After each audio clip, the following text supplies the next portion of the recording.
आदरणीय अबू हसीम आजमी अखिलेश यादव को वोट दे।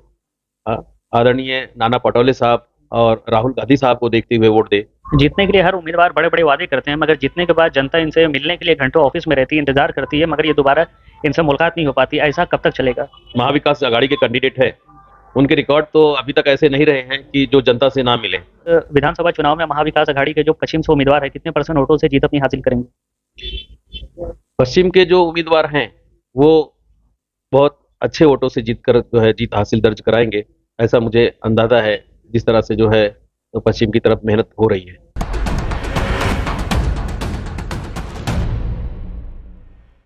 विधानसभा चुनाव को लेकर इस वक्त असंगठित कामगार विभाग के गयासुद्दीन अंसारी, जो महाराष्ट्र प्रदेश कार्य अध्यक्ष हैं, इस वक्त हमारे साथ मौजूद हैं। स्वागत है गयासुद्दीन, इसको अपना सपोर्ट और समर्थन दे रहे हैं। महाविकास आघाड़ी को हम ताकत के साथ चुनकर लाएंगे। हमारे असंगठित कामगार के जो लोग हैं, 90% लोग हैं असंगठित कामगार के लोग। वो सारे लोगों को मैंने आह्वान कर दिया है। जिस तरह से खासदार के इलेक्शन में वो एक साथ एकजुट होकर एक प्लेटफॉर्म पर आकर वोट किए थे, उसका रिजल्ट हमें बहुत अच्छा मिला। इसी तरह से ये आमदार के इलेक्शन में भी वो एकजुट हो चुके हैं और महाविकास आघाड़ी को वोट करेंगे आने वाली 20 तारीख को। तो गयासुद्दीन भाई, जिस तरीके से महाविकास आघाड़ी के लोकसभा उम्मीदवार बालिया मामा थे, उन पर भी जनता बहुत भरोसा किया, उनको जिता के दी। उन्होंने वादा बहुत किया, तो बालिया मामा को तो उनकी कुर्सी मिल गई, मगर जो जनता से बीच वो भरोसा वादा किए थे, इन जनता को क्या मिला उसके ताल्लुक है?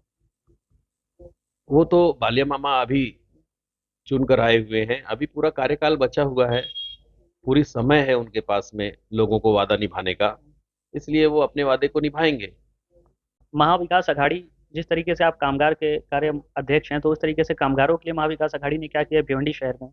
और महाविकास आघाड़ी अगर चुनकर आती है तो उसमें बहुत सारी बातें हैं, जैसे कि 3,000 रुपये हर महिला को जो है हर महीना उसके अकाउंट में आएगा, और कामगारों की सुरक्षा की बातें हैं, और भिवंडी शहर के जो है रोड रास्ते जो हैं, मूलभूत सेवाएं जो भी हैं सुविधा, वो सब महाविकास आघाड़ी कामगारों के लिए जो है नियोजित करेगी और उनको देगी। अभी महाविकास आघाड़ी के जो विधानसभा चुनाव के उम्मीदवार हैं, वो भी मौजूद हैं, वो भी बड़े-बड़े वादा कर रहे हैं, तो इन पर जनता भरोसा कैसे करे?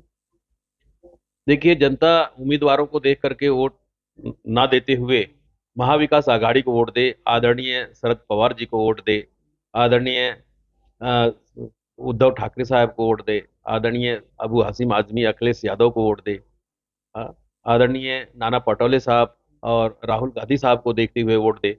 जो बड़े लोग हैं, प्रोटोकॉल ऊपर से चलता है और उनकी बनाई हुई स्कीम जो है देश में लागू होती है और स्टेट में लागू होती है, तो वो लोगों को देख करके जो है महाविकास आघाड़ी को वोट दे। जो अभी महाविकास आघाड़ी बनी हुई है, ये गरीबों का और मजदूरों का दर्द लेकर के जो है चल रही है, और इनके जो भी मैनिफेस्टो है उसमें गरीबों की सुविधा देने की सारी बातें कही गई हुई हैं। और मुझे पूरी आशा और उम्मीद है कि जो है महाविकास आघाड़ी इन्हीं गरीबों के साथ मिलकर सरकार चलाएगी। जिस तरीके से आप बता रहे हैं कि महाविकास आघाड़ी गरीबों के साथ है, गरीबों का साथ दे रही है, तो उसी तरीके से महाविकास आघाड़ी, मतलब आप भी कामगार के मतलब अध्यक्ष हैं, तो कहीं न कहीं कामगारों के लिए अभी तक कुछ नहीं किए हैं, तो गरीब इन पे कैसे भरोसा करें? अब देखिए, सरकार बनने के बाद जो हमारा जो बोलकर हम जो है चुनकर आ रहे हैं, और जरूर चुनकर आएंगे, वो उस पे हमें वक्त तो थोड़ा चाहिए रहेगा कि जो अब तक सुविधाएं नहीं मिली हैं गरीबों को, वो हम सरकार बनने के फौरन बाद जो है उन सब सब्जेक्ट पे बात करेंगे, और सब सब्जेक्ट जो भी वादे हैं वो पूरा करेंगे। जीतने के लिए हर उम्मीदवार बड़े-बड़े वादे करते हैं, मगर जीतने के बाद जनता इनसे मिलने के लिए घंटों ऑफिस में रहती है, इंतजार करती है, मगर ये दोबारा इनसे मुलाकात नहीं हो पाती। ऐसा कब तक चलेगा? महाविकास आघाड़ी के कैंडिडेट है, उनके रिकॉर्ड तो अभी तक ऐसे नहीं रहे हैं कि जो जनता से ना मिले। वो सभी जनता के बीच में और मजदूरों के बीच में रहने वाले लोग हैं, और उनसे मिलना बहुत आसानी है। इसलिए जो है मैं अपने असंगठित कामगार के लोगों को जो है निवेदन करता हूं कि वो उनको चुनकर लाए। पश्चिम की तरफ जो है वो भी जो है कैंडिडेट विकास महाविकास आघाड़ी के लोग हैं, उन पे भी विश्वास जो है राहुल गांधी को देखकर, शरद पवार जी को देख करके, और नाना पटोले जी को देख करके, अबू हसीम आजमी और अखिलेश साहब को देख करके लोग विश्वास कर रहे हैं। मतलब शहर वासियों से आप क्या संदेश देना चाहेंगे इस विधानसभा चुनाव में? महाविकास आघाड़ी के जो पश्चिम से उम्मीदवार है, कितने परसेंट वोटों से जीत अपनी हासिल करेंगे? पश्चिम के जो उम्मीदवार हैं वो बहुत अच्छे वोटों से जीत कर जो है जीत हासिल दर्ज कराएंगे, ऐसा मुझे अंदाजा है। जिस तरह से जो है पश्चिम की तरफ मेहनत हो रही है।